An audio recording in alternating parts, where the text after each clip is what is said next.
Êtes-vous atteint de ce que j'appelle le syndrome du robot?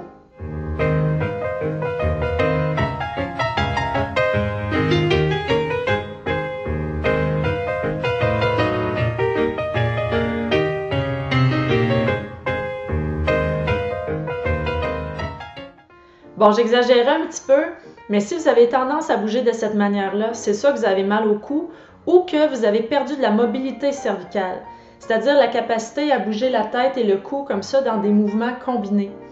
Souvent, on voit ça chez les personnes qui souffrent d'arthrose, parce que quand elles tournent la tête, ça peut faire mal, donc elles ont pris l'habitude de tourner en bloc pour éviter la douleur. Or, c'est hyper important d'entretenir la mobilité cervicale, qu'on souffre d'arthrose ou pas.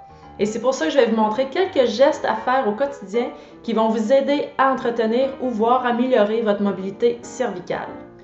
Pour vous échauffer, vous pouvez commencer par faire quelques répétitions de mouvements plus globaux du cou, comme les rotations, les inclinaisons et les flexions cervicales.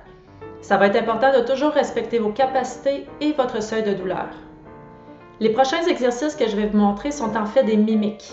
Ces mimiques-là vont vous aider à aller chercher de la mobilité vraiment entre chacune de vos vertèbres et aussi peut-être retrouver certains mouvements que vous aviez arrêté de faire dans la vie quotidienne en raison de la raideur ou de la douleur.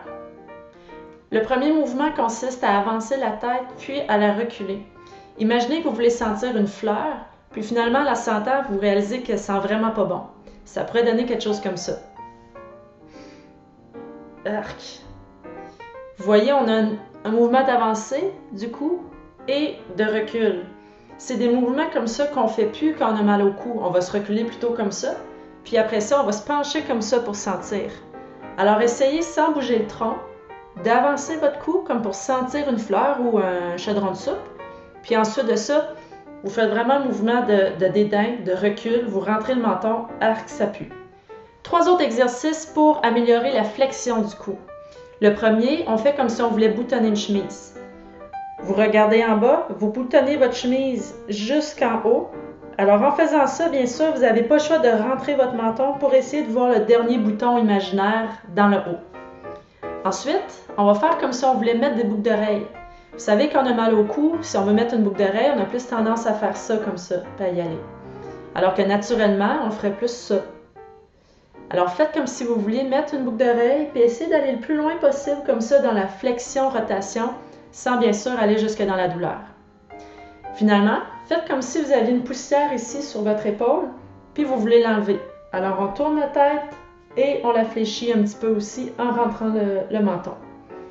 3 exercices simples à réaliser pour améliorer votre mobilité. Pour terminer, imaginez que vous êtes au restaurant puis qu'il y a une conversation qui se passe sur le côté que vous voulez écouter subtilement. Pour ça, vous devez tendre l'oreille. De l'autre côté, même chose. Si vous voulez exagérer ce mouvement-là, imaginez que vous avez un mur, vous voulez écouter ce qui se passe de l'autre côté du mur. Alors vous tendez l'oreille, mais là vous placez votre main. Et faites-le avec votre main, vous allez voir que ça va vous aider à faire ce mouvement-là. Si vous faites tous ces exercices-là un peu chaque jour, vous allez augmenter tranquillement votre mobilité au cou. Aussi, si vous avez tendance à lire des histoires à vos petits-enfants, par exemple, n'hésitez pas à exagérer les mimiques quand vous racontez l'histoire. Ça va toujours amener des mouvements au niveau du cou. Plus vous allez être expressif, plus ça va bouger ici. Alors à vos exercices!